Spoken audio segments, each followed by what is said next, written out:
rabbis of yesteryear. Now, friends, we are on the 19th of Tevet. Naturally, we'll call that Yud Tet Tevet, marks the Hilula of a really great rabbi. His name was Rafael Asher Kobo, Zecher Tzadik Libracha. He actually came from very great rabbinic heritage. His father's name was Chacham Yaakov Kobo, very, very great rabbi. He was born in English year 1797 in Thessaloniki, which had a really great community in that specific period in of itself. He would actually learn Torah under auspices of his father, Chacham Yaakov Kobo, and also, I think, through his uncle, his dad, as they say, Chacham David Barzili, another great rabbi we've spoken about on various occasions before. Come what year 1818, he was approximately 21 years of age. He would write a Pasak Halacha, render Jewish law, let's just say in itself, on the topic of Aguna. And then afterwards, I think he would be appointed to become a judge, a dayan, as we say in the Hebrew, in a Thessaloniki, very, very prominent position, and would do various in the spheres of halacha and in responsibility, and take on great roles. So I think come what the year 1849. By that stage in time, he was 52 years of age. He was appointed to become the rabbi of Thessaloniki, alongside with another great rabbi, Rabbi Hanania Saporta, who happened to be another great rabbi. So that was even more great responsibility. Come what year 1856. Now it's the Hebrew year Taf Reish Tet Zayin. Rabbi Hanania, who we just spoke about, had passed away, I believe, and Rabbi Rafael Asher Kobo continued in his appointment of the, let's say, as a rabbi of the city by himself now. He wasn't working officially as a chief rabbi of a city in of itself with someone else. At that stage in time, in 1856, he took on the role himself and did very, very amount of important workings in the city, including the Mostot HaChinuch, the education, let's just say Mostot over there would actually be very much under good hands. And he was many of the great rabbis of Thessaloniki write various different manuscripts and handwork and print great books in himself. Then come what year 1857, he would actually encounter the famous Sultan of Turkey. Very, very interesting. And he would actually receive from him, let's say, a Torah formation of the Chambashi, for representing the congregation of Thessaloniki. Very, very prominent position. So it was like a real recognition from the Sultan.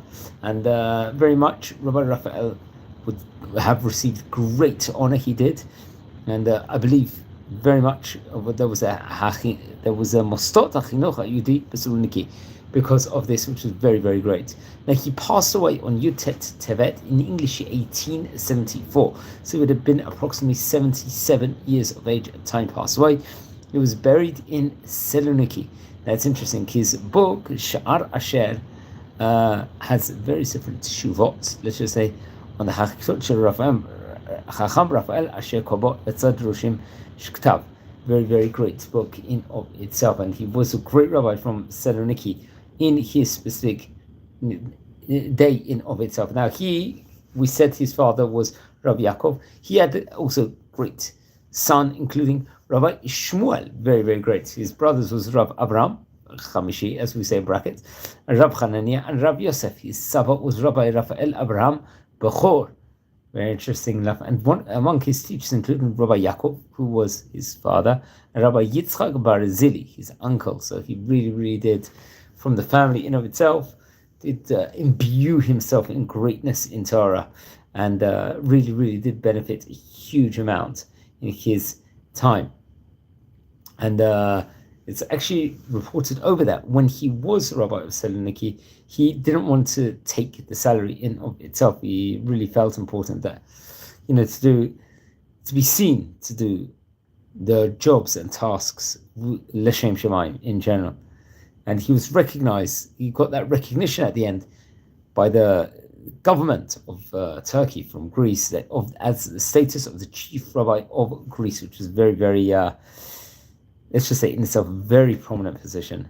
Thessaloniki had a very great Jewish community, and I recommend everyone to learn more about, especially those countries where Turkey, Greece, and old Yugoslav countries in of itself, you find a huge amount of, let's just say, information within regards to it, what a great Torah community it had in its day in of itself. I think he corresponded with many great rabbis across the world, including the chief rabbi of Alexandria in Egypt. And I think, for example, it's reported over, like with regards to protecting taxes, like, well, they won't have to pay so much taxes because there were exorbitant amounts at various different points in time. He would, I think, communicate with other countries like Algeria, very much in Turkey.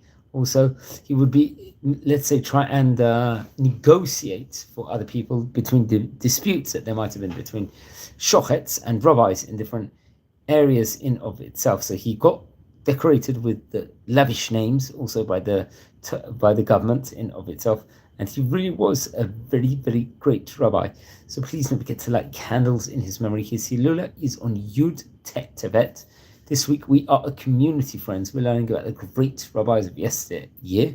We've already covered in this series probably about 30 or 40 great chachamim from Greece. We've covered more than 600 great chachamim altogether in the series. So wishing you well, take care, and blessings from Israel.